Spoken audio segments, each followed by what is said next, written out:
Hi everyone, I'm just continuing on with my series of the different elements that helped me to lose weight, and today I really want to talk to you about mental health and about therapy, and how therapy was probably one of the biggest and if not the most vital component of my success in weight loss.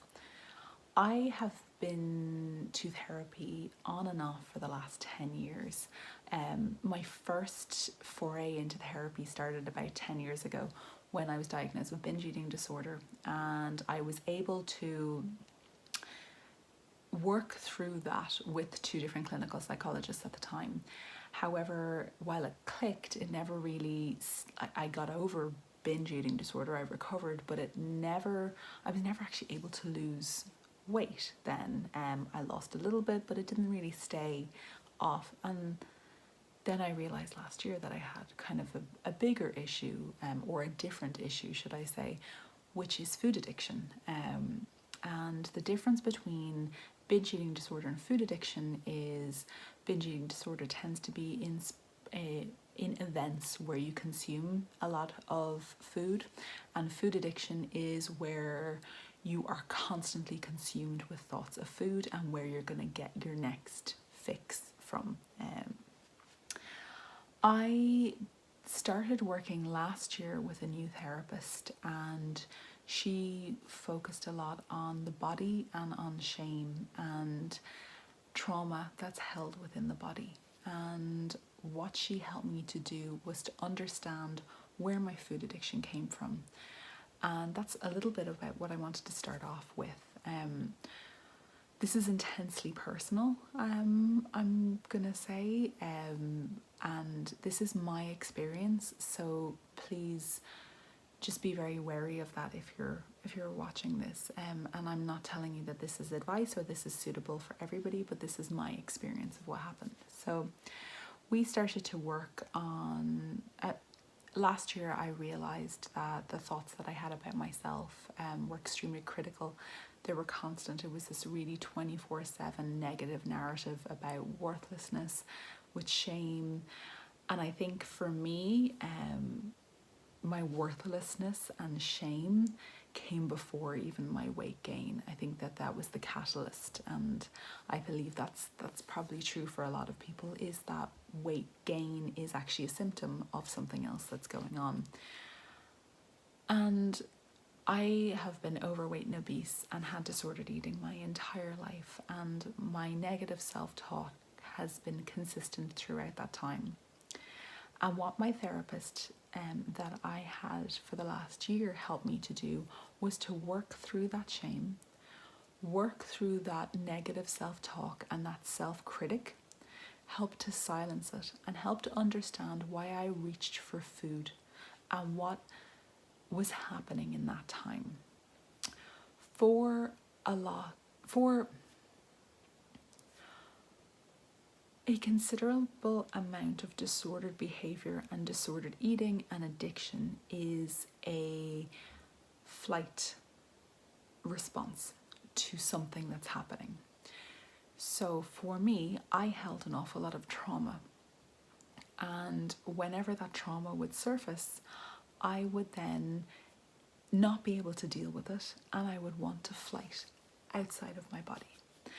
And the way I did that was through food. Some people do it through alcohol, some people do it through drugs or sex or gambling. And for me, it was through food. That was where I sought comfort. As I would escape out, so basically the adult Carla would leave my body, and that trauma, that traumatized child, who I believe was about 5 or 6 years old, took over, and they then just ate, because that was what they knew as comfort, is they knew that food was their source of comfort. And my inner critical voice and my negative self-talk was so persistent and so vigorous that I was never able to actually be present in my body. I was consistently in flight mode. I would say I have been in flight mode persistently for the last 8 years, if not 15 years. but I think it's very complicated. But I basically, sorry, I'm getting a dead leg. I basically have been in that persistent mode of escaping my body, and I have just eaten around me as a means to try and soothe that traumatized inner child.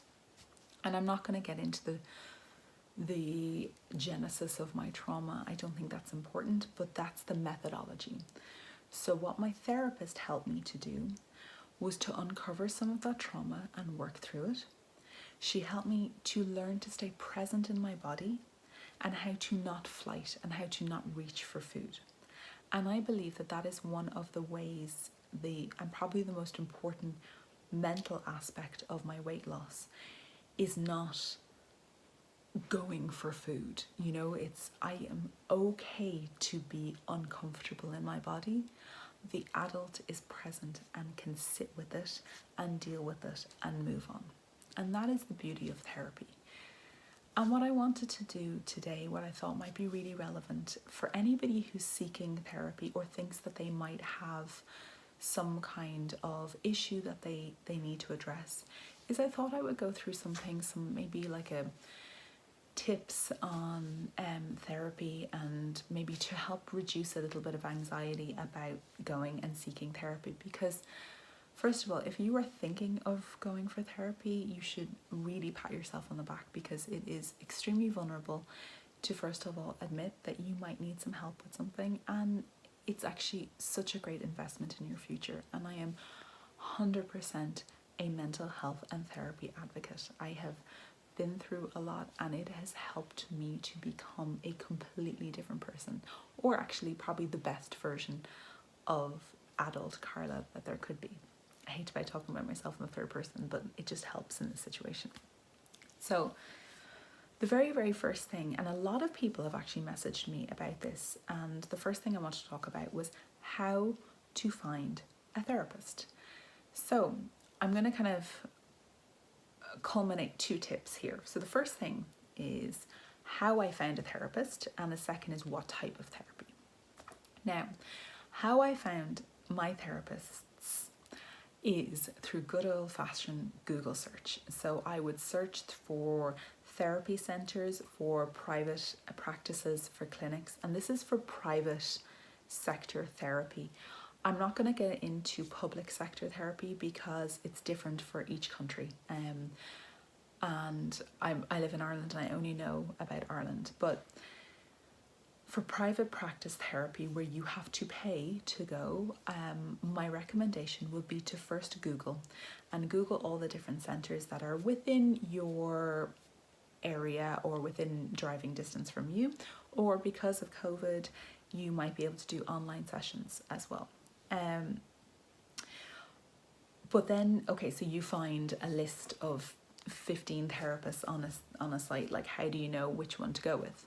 And that's my second tip, is there are so many different types of therapy. What therapy is for you?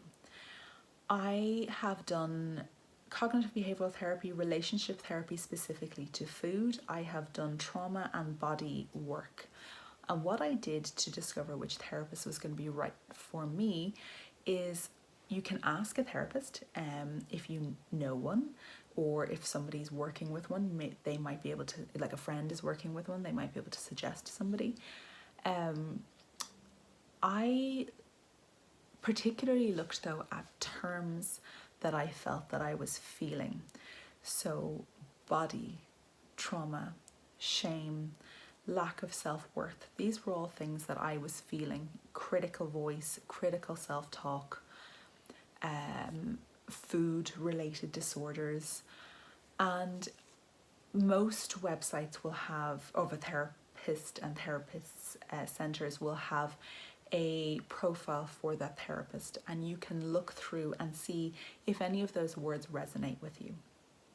And if they do, then you contact them. So you can either give them a call or email or whatever's on that contact form.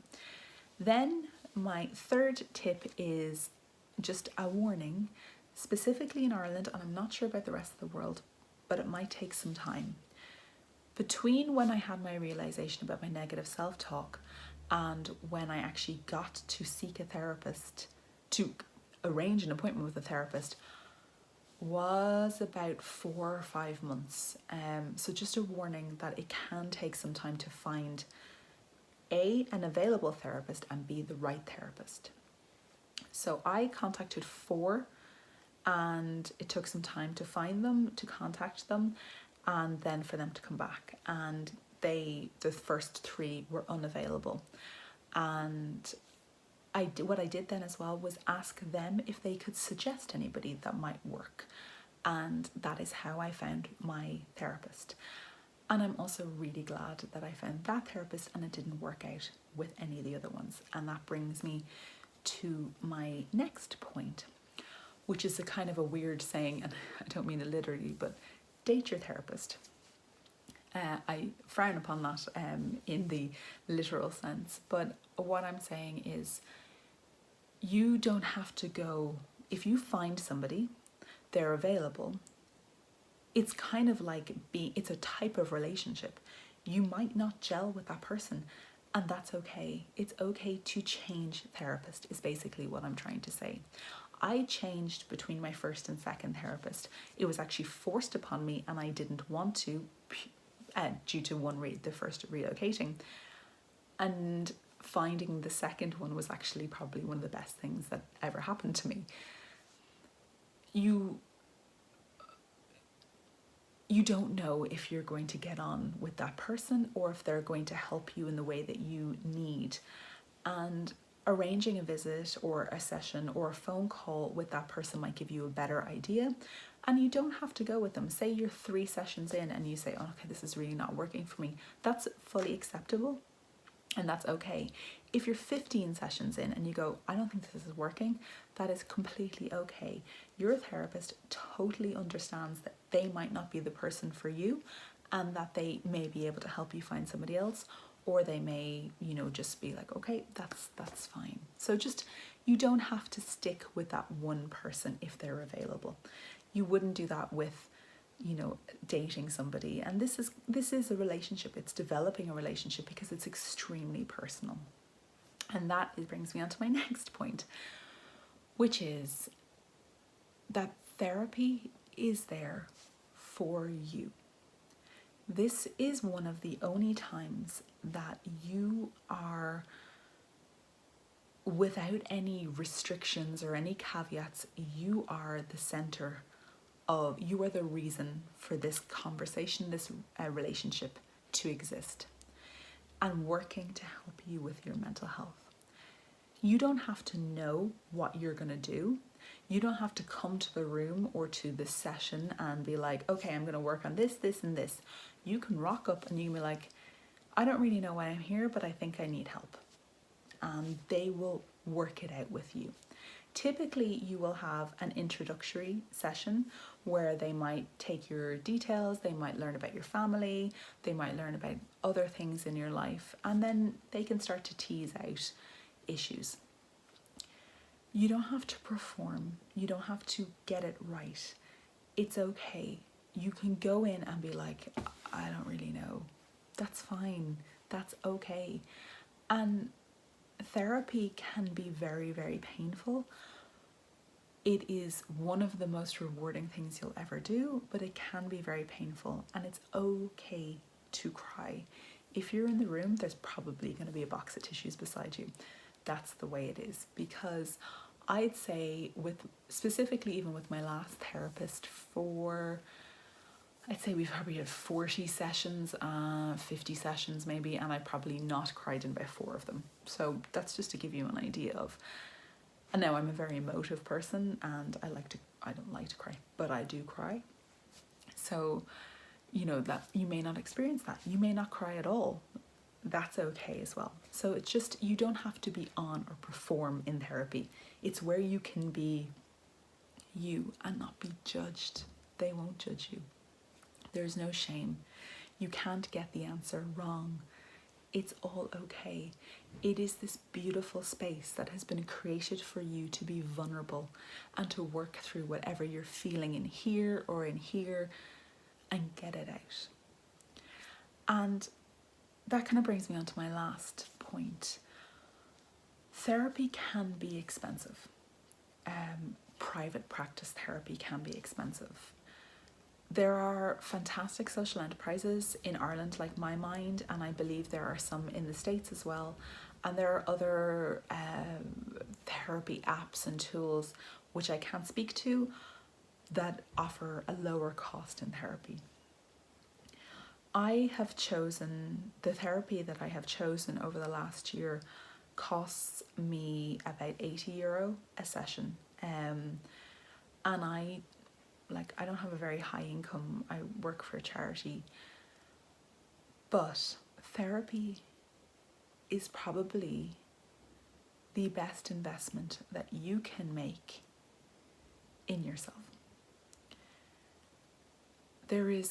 I can't really think of a better investment except maybe in insurance or your physical health, or health insurance, your physical health. But therapy is there for your mental health, which affects your full body and affects every single facet and every relationship and every part of your being. To work with an incredible therapist, a good therapist, somebody who's going to help you and guide you, is one of the most amazing things. I understand that I speak from a place of privilege because I do have an income. But if you do have some form of income and you are thinking about therapy, what I chose to do was sacrifice other things. For example, I used to do singing lessons, and that was a form of therapy for me, but I sacrificed my singing lessons for my real mental health work. And it is the best decision I have ever made, ever, in my whole life, ever. To change the way I think, to be free of that critical self-voice, to be okay to be me, to be proud of myself for what I have achieved, to be kind and caring to myself, to my partner, to my family, to my friends. I can't express to you how amazing that is. And if you are thinking about it and thinking really about going to therapy, give it a go, because it's worth it. It's worth every penny. If you get the right person, it is so worth it. And it can change your whole life for the better. And that's basically all I wanted to say. So thank you all so much for watching. Please leave me any questions that you have. Bearing in mind, I am not a professional. I've just done a lot of therapy. But if you want to leave any questions that you may have down below, I will try and answer them. And yeah, I'll be back soon with my next video in this series, which is about Body Slims, the weight loss program that I chose to do that helped me to lose nearly 11 stone now. So, okay, thank you so much, guys.